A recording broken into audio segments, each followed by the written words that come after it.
सहारनपुर में मुस्कान luxury salon जो कि महिलाओं को कुछ नया देने का समय समय पर काम करता रहता है। और आज दिल्ली से अमन बजाज जी हमारे साथ है जो महिलाओं की खूबसूरती में चार चांद लगाने के लिए सहारनपुर पहुंचे हैं। यानी कि मेकअप के साथ साथ हेयर स्टाइल भी उतना ही खूबसूरत होना बहुत ज़रूरी है और वही खूबसूरती में चार चांद लगाते हैं। अमन जी, सबसे पहले तो आपका स्वागत है। और सहारनपुर को आज कुछ क्या नया देने आप आए? सर, सबसे पहले तो सहारनपुर को मैं अपनी नॉलेज प्रोवाइड करने आया हूँ। जो मेरे पास 6 इयर्स की नॉलेज है उसको मैं नॉलेज प्रोवाइड करने आया हूँ सहारनपुर को। बेसिकली जो अब मार्केट्स में नए अपडूज़ आ रहे हैं, हेयर स्टाइलिंग की जो नई टेक्निक्स आ रही हैं वो मैंने बाहर से सीखी हैं और यहाँ पे आके मैं नॉलेज प्रोवाइड कर रहा हूँ। जैसे कि जो पूनम जी हैं जो मुस्कान लग्जरी सैलून के ऑनर है, उन्होंने मेरे को एक बहुत बड़ी अपॉर्चुनिटी दी है और हेक्टर कंपनी के साथ मैंने ज्वाइन करके इन दोनों ने ज्वाइन करके मेरे को एक अपॉर्चुनिटी दी है कि स्टूडेंट्स को, नए स्टूडेंट्स को बहुत अच्छे से नॉलेज प्रोवाइड करी जाए जो कि आने वाले मार्केट में और इनकी हेयर स्टाइलिंग को और इम्प्रूवमेंट कर सकता है। सर, आपका सफ़र बहुत छोटा लग रहा है मुझे, 6 साल आपने बताया और आपकी उम्र भी बहुत उसके हिसाब से कम है, तो ये सफ़र कैसा रहा आपका आज? सर देखिए, बेसिकली मैटर करता है प्रैक्टिस। आपकी प्रैक्टिस बहुत मैटर करेगी इस इंडस्ट्री में।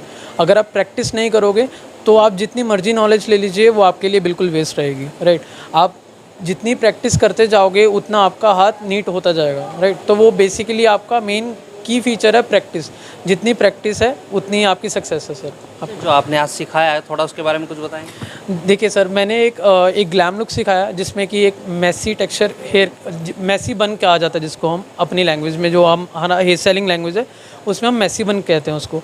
तो आजकल का जो टेक्सचर है और हेयर का टेक्सचर है, जो नीटनेस है, उसको हम कैसे डिस्क्राइब करते हैं अच्छे से, उसकी नॉलेज पूरी हमने इस हेयर स्टाइल में पूरी प्रोवाइड करी है हमने। कितने प्रकार के हेयर स्टाइल आपने बताया? सर, हमने अभी तो जो आज हमारा कोर्स रहेगा उसमें हम 3 हेयर स्टाइल बताएंगे इनको, जिसमें कि 2 बन रहेंगे और एक पूरा प्रॉपर मरमेड रहेगा, जिसमें कि बहुत रशियन हेयर स्टाइलिंग भी रहेगी और कुछ इंडियन टेक्निक्स भी हैं जिससे कि बच्चों को बहुत अच्छे से इजीली समझ आ रहा है कि हेयर स्टाइलिंग कैसे इजी करी जा सकती है। हेयर स्टाइल की बात करें तो हेयर स्टाइल जब बनाया जाता है तो उसमें कुछ प्रोडक्ट भी लगते हैं, कुछ लोकल्स होते हैं जो बालों को ख़राब भी कर देते हैं, तो उनमें किस तरीके के प्रोडक्ट यूज़ आप लोग करते हैं? सर देखो, कुछ प्रोडक्ट्स होते हैं जो मार्केट में बहुत इजीली अवेलेबल हो जाते हैं और उनकी डुप्लीकेसी बहुत अच्छे से मिल जाती है।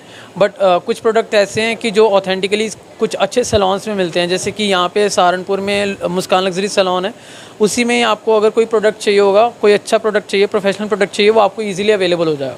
क्योंकि एक ब्रांड बनाने में बहुत मुश्किल टाइम लगता है, तो उसको गिराने में बहुत ज़्यादा वो चीज़ मैटर करती है कि अगर गंदा प्रोडक्ट यूज़ करेंगे तो वो बहुत ज़्यादा नाम फेम ख़राब हो जाएगा हमारा। हेयर स्टाइल बनाने में सबसे ज़रूरी चीज़ ऐसी क्या है कि जो बाल ना ख़राब हो और उसका मेन ध्यान उसमें रखा जाता है? सबसे पहले तो हमारे जो टूल्स होते हैं वो अच्छी कंपनी के होने चाहिए। ठीक है, जैसे कि मैं जो यूज़ करता हूँ वो हेक्टर कंपनी के प्रोडक्ट्स यूज़ करता हूँ, जिससे कि बालों को अभी तक कोई डैमेज हुआ नहीं है मेरे बाल। और सबसे पहली बात, बालों की केयर करनी बहुत इंपॉर्टेंट है। अगर कोई क्लाइंट मेरे पास आ रहा है तो उसका केयर करना मेरे लिए सबसे पहली रिस्पॉन्सिबिलिटी है। मैं उसके बालों के ऊपर हीट प्रोटेक्शन स्प्रे लगाऊंगा ताकि उसके बाल कभी डैमेज ना हो मेरे पास। कभी ऐसा हुआ है जब आपने हेयर स्टाइल किया और कभी किसी का ख़राब हुआ हो और थोड़ा मन में थोड़ा डर रहा हो? जब सबसे पहली बार स्टाइलिंग करी थी तब बहुत ज़्यादा डर भी था मेरे को कि बाल जल ना जाएं, और तब जले भी थे, झूठ नहीं बोलूँगा, तब जले भी थे।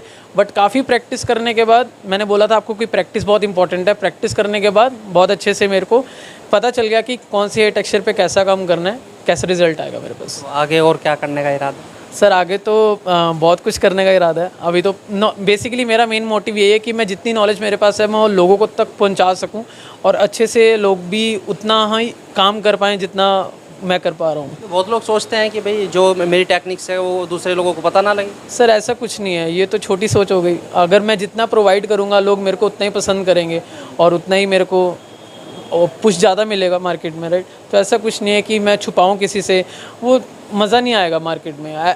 वो मेरे को समझ नहीं आता कि मैं जितना, बेसिकली मन खुश होता है कि जितनी नॉलेज मिल सकती है लोगों को वो मैं दूँ, वो मेरे लिए खुद बेनिफिट रहता है। सर, हम शेरकोट डिस्ट्रिक्ट बिजनौर से आए हैं। थोड़ा पूनम बाली जी ने सेमिनार रखा था, बहुत अच्छा सेमिनार था, तो हमने सोचा क्यों ना उसमें हिस्सा लिया जाए। तो हम हर सेमिनार इनका अटेंड करते हैं, तो हमने अब के भी किया, बहुत कुछ सीखने को मिला। हमने हेयर स्टाइल की क्लास ली है और मेकअप की भी 1 घंटा क्लास ली है, बहुत अच्छा लगा। तो आगे क्या करने का इरादा है? देखो, आगे जब इस लाइन में है तो इसमें भी निकलेंगे, और भी कुछ सोच रखा है, उसमें भी जाना है। बस मैंने स्टार्टिंग यही थी कि थोड़ा इंटरेस्ट था लोगों को देख करके, और क्यों सोचा मैंने क्या, जब सब लोग इस लाइन में निकल रहे हैं फिर अच्छा भी क्रेज़ है इसका, तो हमने सोचा हम भी निकले। फिर अच्छा अर्निंग भी है इसमें, अच्छी टेक्निक भी मिलती है, तो इसलिए।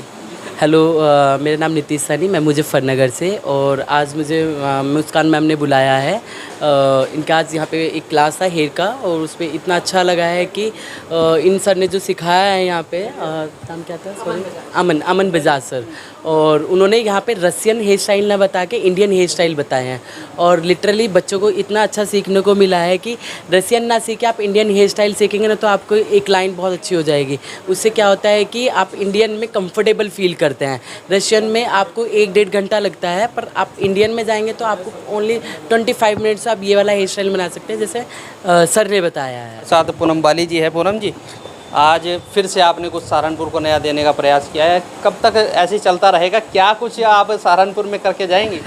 मैं चाहती हूँ कि जब तक मैं रहूँ तब तक मैं सीखती रहूँ और अब सिखवाती रहूँ, और ख़ुद भी सिखाऊं और औरों से भी सिखवाऊं। जो अच्छे अच्छे आर्टिस्ट हैं, अमन जी जैसे, ऐसे आर्टिस्ट जो न्यू जनरेशन आज आ रही है, हमारे टाइम पर तो जो हम लोगों ने सीखा है वो हम लोग प्रोवाइड करा ही रहे हैं, तो हम लोग भी न्यू जनरेशन से सीखते हैं, और मैं चाहती हूँ कि न्यू जनरेशन से और नया सीखा जाए, जिससे कि जो आज नए बच्चे आ रहे हैं इस फील्ड में वो सीखें, ना कि मतलब हम आजकल ट्रेंड हो गया है कि स्टेज जाते हैं बच्चे सीखने के लिए और वहाँ पर थोड़ा डांस वांस सिखाया जाता है, डांस दिखाया जाता है। मुझे वो बिल्कुल पसंद नहीं है, क्योंकि हम लोगों का फील्ड इतना ज़्यादा रिस्पेक्टेबल फील्ड है। हम चाहते हैं कि उसमें सब लोग सीखें अच्छी तरीके से, और जो बच्चा भी अपने पेरेंट्स से थोड़ा भी पैसा लेके आ रहा है, निकल के आ रहा है सीखने के लिए, तो उन्होंने बहुत मेहनत से कमाया है, तो वो अच्छे से सीख के जाए। थोड़ा सा महिलाओं के बारे में जानना चाहेंगे। आपने जब 30 साल का आपका सफ़र रह गया, कितनी महिलाओं को आपने आप आत्मनिर्भर बना दिया? मुझे रियली में गिनती नहीं है। हमारे सिटी को छोड़कर हमारे बाहर के सिटीज़ जैसे हापुड़ हो गया, आपका कोटद्वार हो गया, और यमुनानगर है, अम्बाला है, इस तरह से अलग अलग सिटीज़ में भी बहुत सारे स्टूडेंट्स मेरे हैं जिन्होंने अपने सैलून ओपन किए हुए हैं, और वो अपने घर गृहस्थी बहुत अच्छी तरीके से चला रहे हैं। आज की बात करें, एक ऐसी स्टूडेंट थी जिसको अपना नाम भी लिखना नहीं आता था, तो उसको हमने क्लास 10th कराया, तो उसके बाद उसकी शादी हो गई, और आज वो चंडीगढ़ में जॉब कर रही है। आज वो 40,000 ले रही है, वो सैलरी ले रही है वो आज 40। आज कहाँ, कितनी दूर से लोग यहाँ पर सीखने? हाँ, बहुत दूर दूर से लोग आए हैं, बिजनौर से आए हैं, मुजफ्फरनगर से आए हैं, और सहारनपुर तो है ही, और नकुड़ और गंगो से आए हैं। फ्यूचर कुछ दूर से अमन जी आए हैं। कुछ फ्यूचर के बारे में और कुछ नया देने की प्लानिंग आप सोच रहे हैं? बिल्कुल, अभी हमारा क्या टारगेट है, क्योंकि पहले हमारा बड़ी एकेडमी नहीं थी तो हम लोग ये सब नहीं कर पा रहे थे, लेकिन जब से हमारी एकेडमी बनी है तो माता रानी की कृपा से हम लोग हर महीने कुछ ना कुछ करते हैं। जैसे जब ऑफ सीज़न होता है तो हमारी बिल्कुल यही चाहत रहती है, मेरी और मेरे हस्बैंड की, कि हम एक से एक क्लास करें, एक से एक आर्टिस्ट बुलाएं, और जितने हमारे यहाँ के लोग मुझसे जुड़े हुए हैं वो एक से एक चीज़ें सीखें जो आज नहीं तो कल मुझे ज़रूर याद करें। तो ये थी मुस्कान लग्जरी सैलून की संचालिका पूनम बाली जी। इनका साफ तौर पर यही कहना है कि जो महिलाएं कर रही हैं वो सीखे और औरों को भी सिखाए, आत्मनिर्भर बने। इतनी महिलाओं को ये आत्मनिर्भर बना चुकी है, और लोगों महिलाओं को लगातार जागरूक भी कर रही हैं। इस वीडियो के बारे में आपकी क्या राय है, कमेंट्स में जरूर बताएं। अगर आप ये खबर फेसबुक पर देख रहे हैं तो वीडियो को लाइक करके पेज को फॉलो करें। इसके अलावा अगर आप इस खबर से यूट्यूब के जरिए जुड़े हैं तो चैनल को सब्सक्राइब करके बेल आइकन दबाना बिल्कुल ना भूलें। नमस्कार।